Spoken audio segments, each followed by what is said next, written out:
आज हम लोग व्याकरण का पहला पाठ पद परिचय पढ़ेंगे। पद परिचय में जानते हैं पद परिचय किसे कहते हैं। तो इसको जानने के लिए सबसे पहले हमें इसकी परिभाषा जाननी होगी। कुछ परिभाषाएं हैं, जैसे वर्ण। वर्ण किसे कहते हैं? वह छोटी से छोटी ध्वनि खंड जिसके और टुकड़े न किए जा सकें उसे वर्ण कहते हैं। दूसरा आता है शब्द। शब्द किसे कहते हैं? तो वर्णों के परस्पर मेल को शब्द कहते हैं। शब्द जब वाक्यों में प्रयुक्त किए जाते हैं या प्रयोग किए जाते हैं तो उन्हें पद कहते हैं। तो बात समझ में आई? पद किसे कहते हैं? शब्द जब वाक्य में प्रयोग किए जाते हैं तो उन्हें पद कहते हैं। इन्हीं पदों का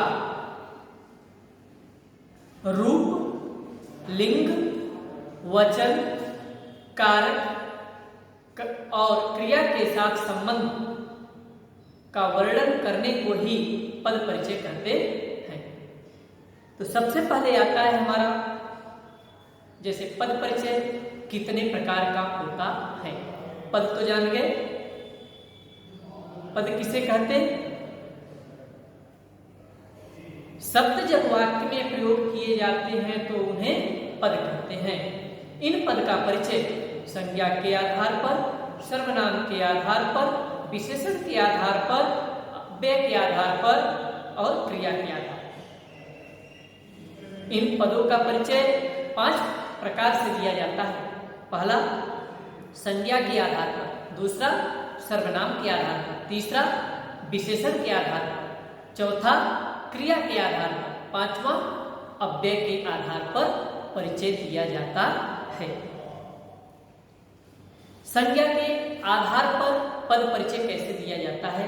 तो संज्ञा शब्दों का पद परिचय देना। तो सबसे पहले हम संज्ञा शब्दों का परिचय जानने के लिए संज्ञा का भेद जानेंगे कि संज्ञा के कितने भेद होते हैं। तो पहले आप जानेंगे संज्ञा। संज्ञा किसे कहते हैं? तो संज्ञा किसी स्थान, भाव, व्यक्ति अथवा वस्तु के नाम को संज्ञा कहते हैं। फिर संज्ञा के भेद। संज्ञा के भेद के अंतर्गत 5 प्रकार बताए गए हैं।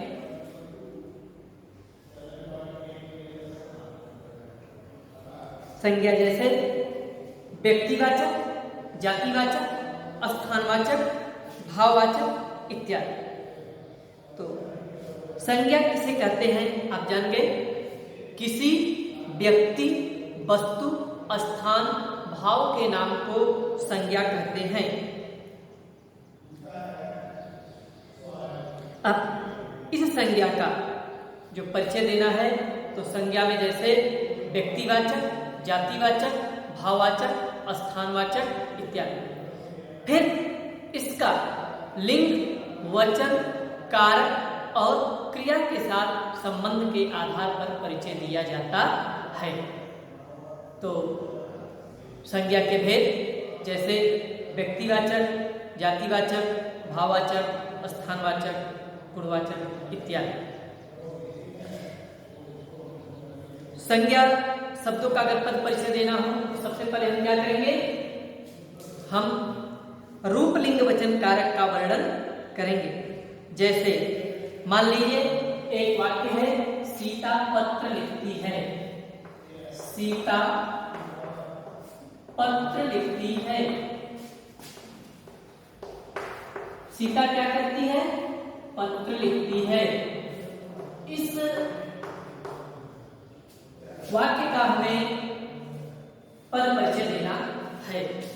मान लीजिए इस वाक्य का सीता और पत्र दो पद परिचय देना है तो हमें क्या करना पड़ेगा? सबसे पहले सीता का संज्ञा पता करना पड़ेगा। सीता क्या है? सीता व्यक्तिवाचक संज्ञा है। फिर लिंग क्या है? स्त्रीलिंग है। कारक क्या है? कर्ता कारक, कर्ता कारक। वचन एक वचन, हम लिखेंगे सीता के लिए। सीता क्या है? व्यक्तिवाचक संज्ञा। कौन सी संज्ञा? व्यक्तिवाचक संज्ञा है। लिंग स्त्रीलिंग।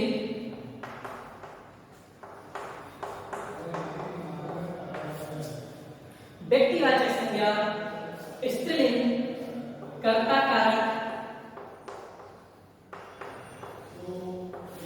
एक वचन।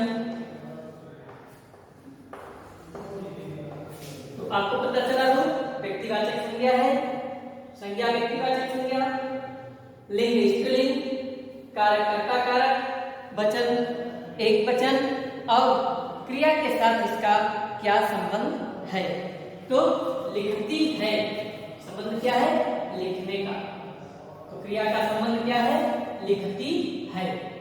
लिखना क्या है? क्रिया से संबंध है। यहां पर लिखती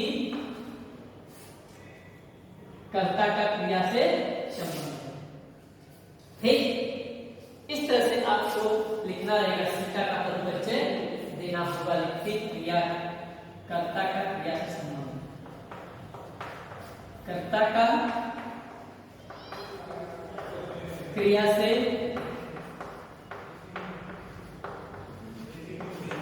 संबंध। इस तरह से आपको परिचय देना होगा।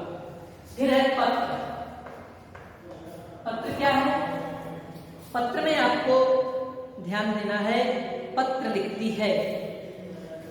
पत्र सकर्मक क्रिया है कि अकर्मक क्रिया? तो पत्र आपका सकर्मक क्रिया है। कैसी क्रिया है? कर्म है ना। पत्र क्या है? कर्म कारक है। पत्र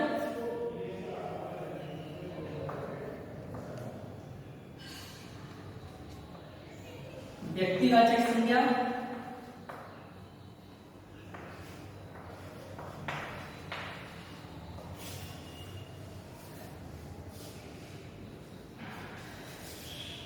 स्त्रीलिंग,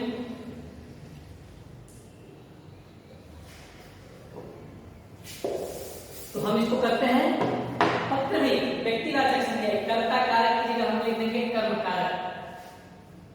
तो पत्र क्या है? व्यक्तिवाचक संज्ञा है, स्त्रीलिंग, कर्म कारक, एक वचन और कर्ता का क्रिया से संबंध दर्शाया गया है। इस तरह से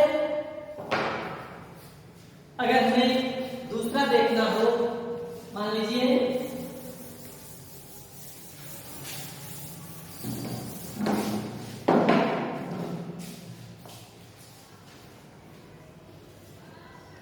ये संज्ञा हो गया।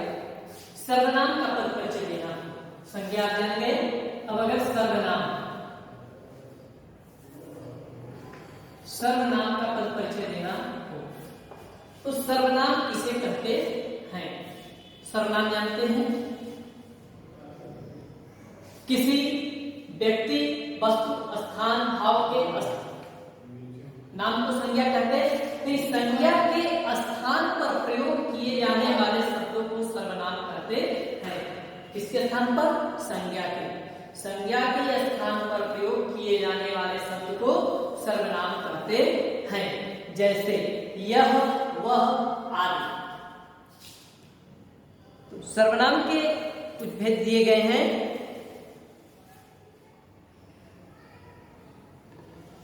तो यहां पर दिया गया है सर्वनाम के भेद में। सर्वनाम के भेद के अंतर्गत पहला है निश्चयवाचक।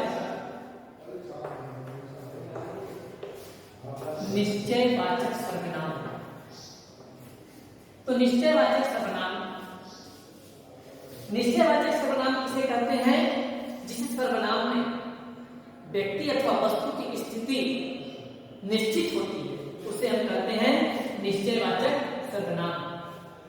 जैसे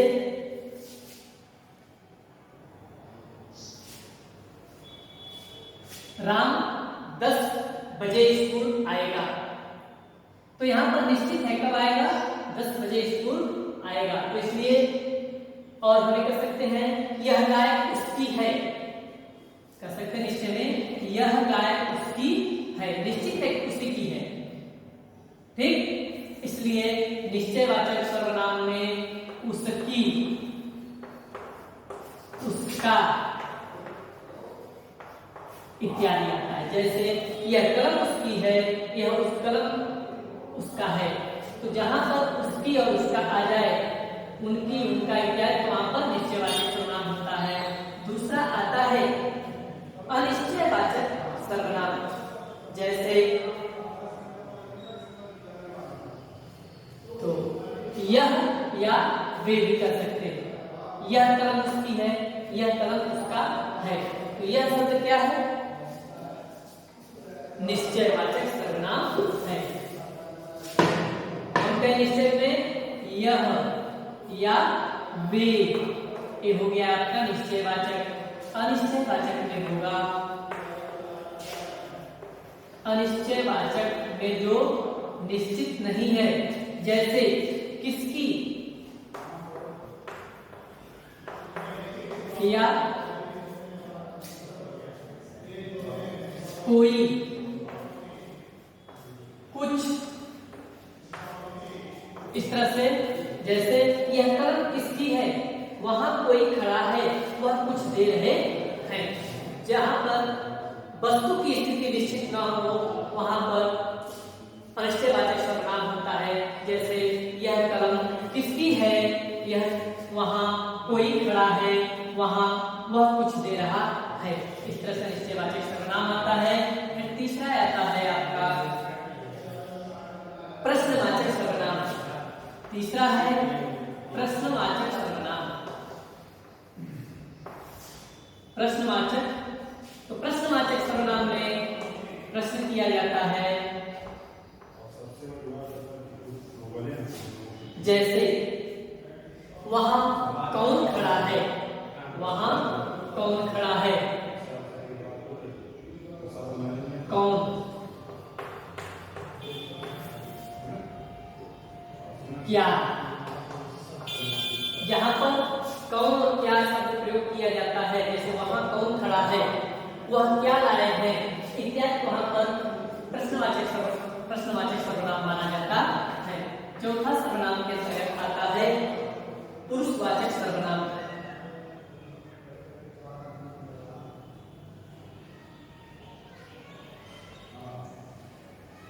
चौथे लेते हैं संबंधवाचक। संबंधवाचक सर्वनाम, कौन सा सर्वनाम, संबंधवाचक सर्वनाम।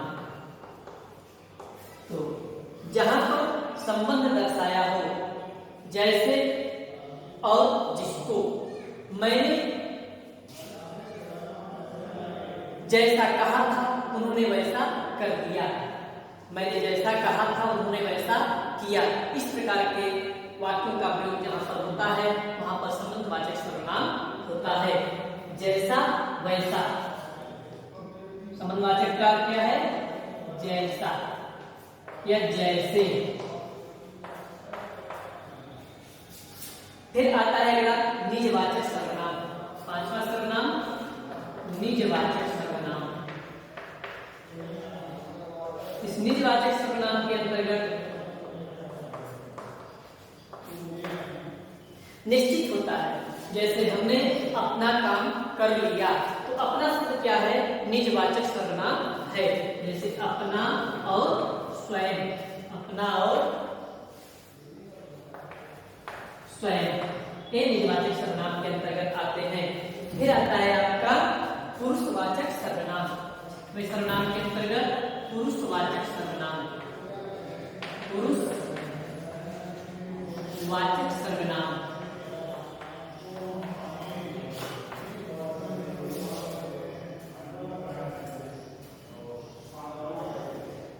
पुरुषवाचक सर्वनाम के अंतर्गत आप जानते हैं, जैसे हम कर सकते हैं राम ने उसे क्यों मारा।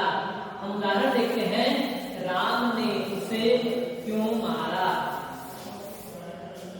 उदाहरण है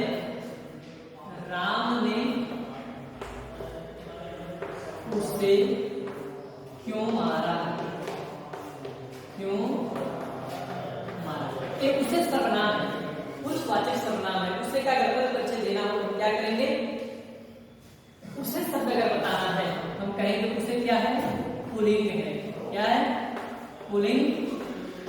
उसे शब्द एक वचन है, एक वचन।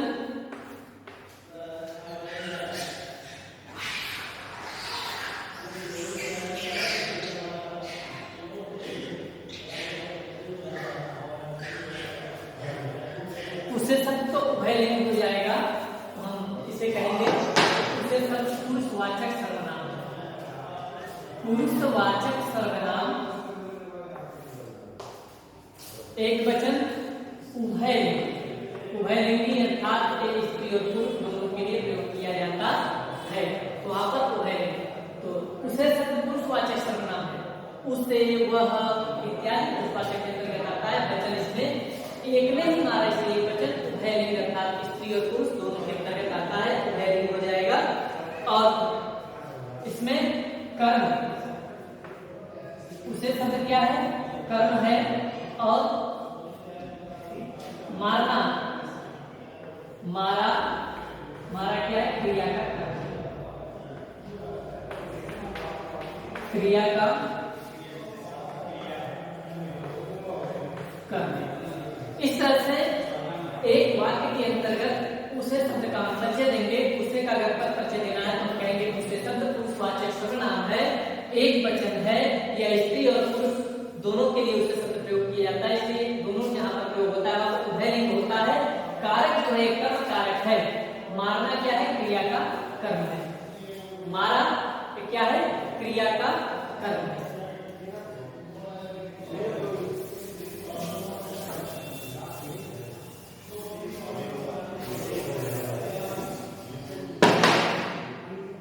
आइए देखते हैं, अभी हम लोग संज्ञा और सर्वनाम पढ़ लिए। तीसरा आता है विशेषण पदवाक्य।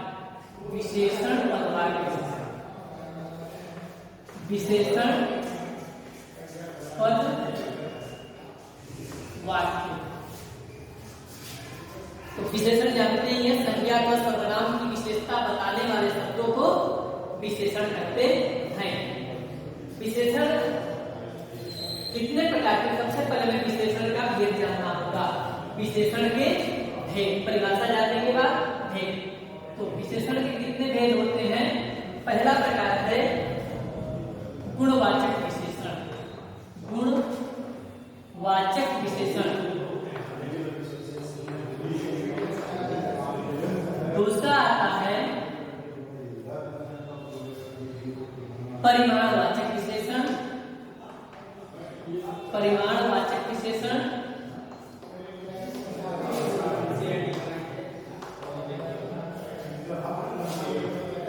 तीसरा आता है संख्यावाचक, संख्यावाचक विशेषण।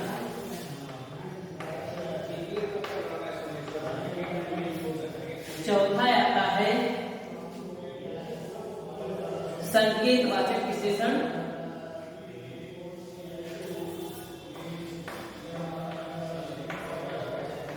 संकेतवाचक विशेषण। तो इस तरह से विशेषण के यहाँ पर 4 भेदों का वर्णन किया गया है। तो आप जानते हैं जिस विशेषण के अंतर्गत गुण या विशेषता बताई जाती है वहां पर विशेषण गुणवाचक विशेषण होता है। जैसे कहा जाए कि सीता बहुत मधुर गीत गाती है, तो मधुर शब्द क्या है, गुणवाचक विशेषण हो जाएगा। ठीक है, इस तरह से वह गुणवाचक विशेषण के अंतर्गत आ जाएगा। परिमाणवाचक विशेषण, परिमाण का अर्थ होता है नाप तौल। जैसे 2 मीटर कपड़ा या 2 किलो चावल। श्याम 2 किलो चावल बाजार से खरीद करके लाया, तो 2 किलो क्या है, वजन है, इसलिए इसे परिमाणवाचक, 2 किलो शब्द जो रेखांकित होगा वह परिमाणवाचक विशेषण के अंतर्गत आएगा। संख्यावाचक विशेषण, संख्या जानते हैं, क्रम को कहते हैं 1 2 3 4। जैसे राम के पास 5 गायें हैं, 5 क्या है, संख्यावाचक विशेषण है। गाय की विशेषता क्या बता रहा है, संख्यावाचक यानी 5 गाय हैं। संकेतवाचक के अंतर्गत जब एक क्रिया दूसरे क्रिया पर निर्भर होती है तो वहां पर संकेत होता है। जैसे कहा जा रहा है कि राम अगर यहाँ आएगा तो मैं उसके साथ जाऊंगा। किस तरह से संकेत दिया जा रहा है, एक क्रिया का दूसरे क्रिया पर होना निर्भर बताया जा रहा है।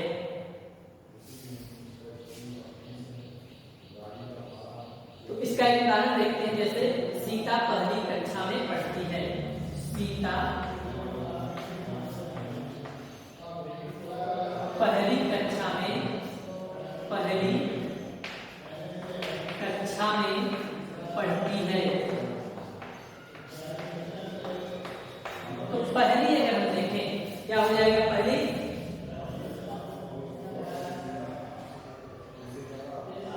हम पहली शब्द को क्या बोलेंगे, संख्यावाचक विशेषण। पहली शब्द क्या है, पहली दूसरी तीसरी चौथी क्या है ना, तो क्या है पहला संख्या।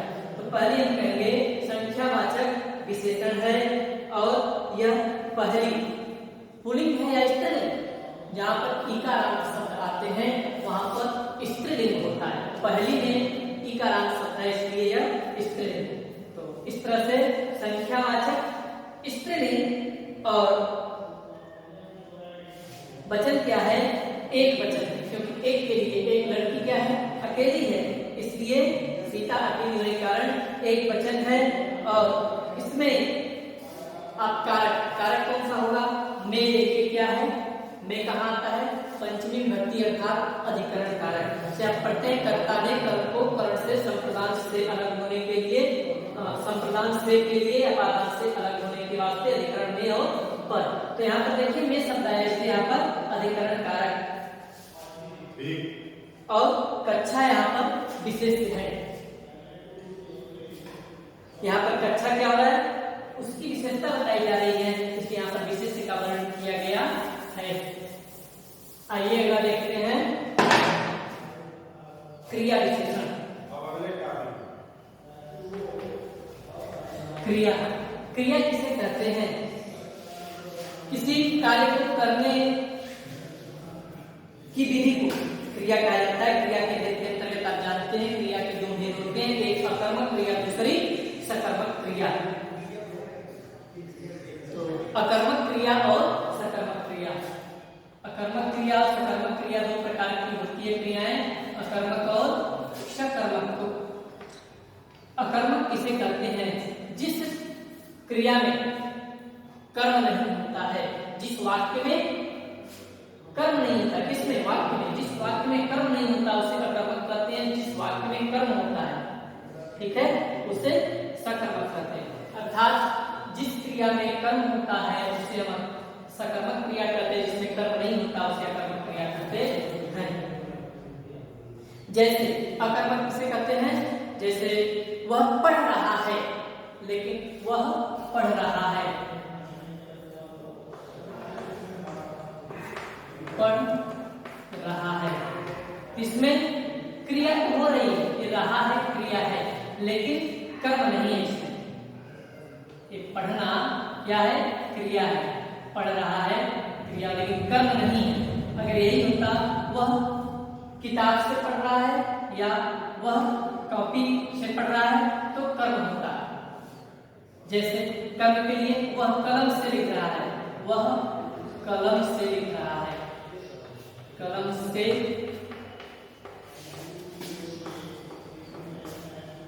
लिख रहा है। तो इसमें लिख रहा है क्रिया हो गई, लेकिन किससे लिख रहा है, तो कलम से। कलम क्या हो गया, कर्म हो गया। इस तरह से वह करता है, कलम कर्म है, लिखना क्या है, क्रिया है। वह करता है, कर्म नहीं है, पढ़ना क्या है, क्रिया है।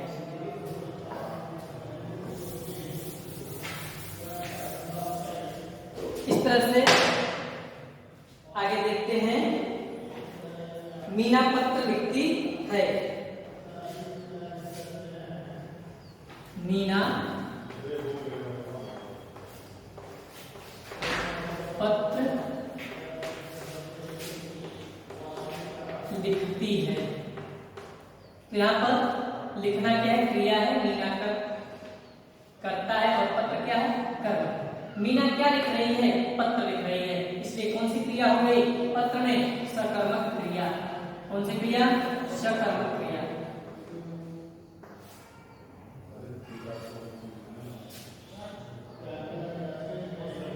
इसमें लिखती है स्त्रीलिंग, सकर्मक क्रिया स्त्रीलिंग, एक वचन,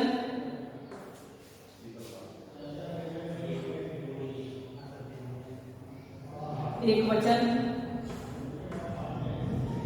काल क्या है, वर्तमान काल, लिख रही है इसलिए वर्तमान काल।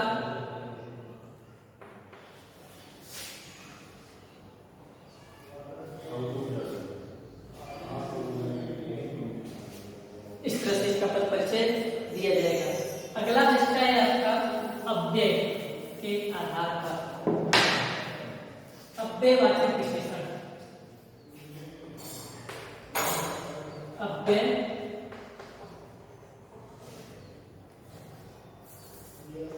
अव्यय किसे कहते हैं, अव्यय वह शब्द होते हैं जो रूप लिंग वचन कारक के आधार पर परिवर्तित नहीं होते हैं। ऐसे शब्द जो रूप लिंग वचन कारक के आधार पर परिवर्तित नहीं होते उन्हें अव्यय कहते हैं। जैसे धीरे धीरे, जल्दी जल्दी, तेज, ऊपर नीचे आदि। अव्यय स्थानवाचक, कालवाचक, परिमाणवाचक, दिशावाचक और रीतिवाचक अव्यय होते हैं। अव्यय कितने प्रकार के, यहाँ पर कहा गया स्थानवाचक क्रिया विशेषण। स्थानवाचक जैसे गोरखपुर, सजनवा इत्यादि, ये बदलता नहीं है। जैसे स्थानवाचक में गोरखपुर, अब इसे गोरखपुर को आप चाहे स्त्रीलिंग में सीता गोरखपुर जाती है, श्याम गोरखपुर जाता है इत्यादि, ये स्थानवाचक है इसलिए स्थानवाचक अव्यय इसे माना जाएगा। कौन सा अव्यय, स्थानवाचक अव्यय। फिर आता है कालवाचक। कालवाचक के अंतर्गत जैसे कल, आज, अभी, 2 दिन बाद। एक श्याम कल बाजार जाएगा, सीता कल बाजार जाएगी। कल अगर हम लिखते हैं तो ये परिवर्तित नहीं होता, इसलिए हम क्या कहेंगे, कल को अव्यय कहेंगे। कालवाचक अव्यय के बाद आता है परिमाणवाचक। परिमाणवाचक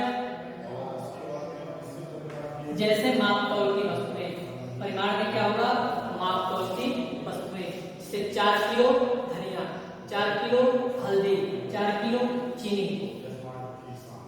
तो कुछ भी कहेंगे वो परिवर्तित नहीं होगा। जैसे सीता 4 किलो आलू खरीदी है या श्याम 4 किलो आलू खरीदा है। परिमाण है, वजन, इसमें भी कोई परिवर्तन नहीं होगा। परिमाणवाचक के बाद आता है दिशा, दिशावाचक अव्यय। तो दिशावाचक अव्यय के अंतर्गत क्या होता है, सीता पूरब की तरफ मुख की हुई है, श्याम पूरब की तरफ मुख किया हुआ है, तो इसलिए इसे हम कहेंगे दिशावाचक अव्यय। उसके बाद आता है रीति। रीति का अर्थ है परंपरा। जैसे रीति में धीरे धीरे, जल्दी जल्दी इत्यादि। जैसे धीरे धीरे, अगर हम वाक्य को बनाएं, राम धीरे धीरे चलता है, तो क्या हो जाएगा, राम धीरे धीरे चलता है। अब धीरे धीरे क्या है, रीतिवाचक अव्यय है, रीतिवाचक अव्यय है, तो इसको हम कहेंगे रीतिवाचक अव्यय। कौन सा, रीतिवाचक अव्यय है। इसमें क्रिया की विशेषता क्या है, इसे हम कहेंगे क्रिया का विशेष है। क्रिया का विशेष, क्रिया का विशेष। विशेष किसे कहते हैं, विशेषण की विशेषता बताने वाले को ही कहते हैं। तो धीरे धीरे क्रिया का विशेष है।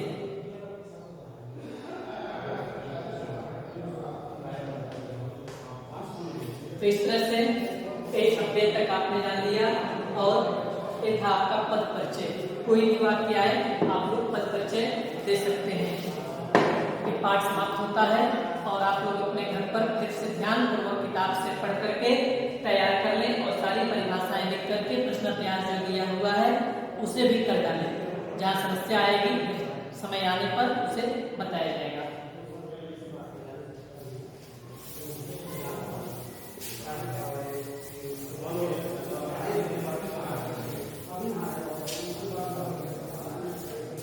जितने भी पाठ पढ़ाए गए सभी लोग अपनी अपनी कॉपी पर लिख करके तैयार कर डालेंगे। सभी प्रश्नों का उत्तर भी अपनी कॉपी पर लिख डालें। जो आपका वो पूरक पाठ्यक्रम है या पूरक पुस्तिका आती है उसके माध्यम से सभी प्रश्नों का उत्तर देख करके लिख डालें और पढ़ डालें। जहाँ समस्या आएगी समय पर मिलिएगा फिर बता दिया जाएगा।